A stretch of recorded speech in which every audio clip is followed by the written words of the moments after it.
இயேசுவில் அன்பிற்குரியவர்களே, இன்று நமது தாய் திரு அவையானது திருத்தூதர்களான பேதுரு மற்றும் பவுல் ஆகியோரின் பெருங்கோயில்களின் நேர்ந்தளிப்பு விழாவினை கொண்டாட அழைப்பு விடுக்கின்றது.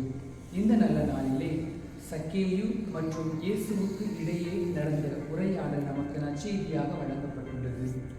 ஒரு கோயிலில் இறை இயேசுவின் பிரசன்னம் நிறைந்திருக்க அக்கோயிலை புனிதப்படுத்தி இறைவனுக்கு நேர்ந்தளிக்கின்றோம். அதுபோல நமது உள்ளத்திலே ஆண்டவரின் பிரசன்னம் நிறைந்திருக்க நாம் என்ன செய்ய வேண்டும் என்பதற்கு இன்றைய நற்செய்தி ஒரு சிறந்த எடுத்துக்காட்டு. நமது ஆன்மீக வாழ்வு இறைவனை தரிசிப்பதோடு நின்றுவிடக்கூடாது.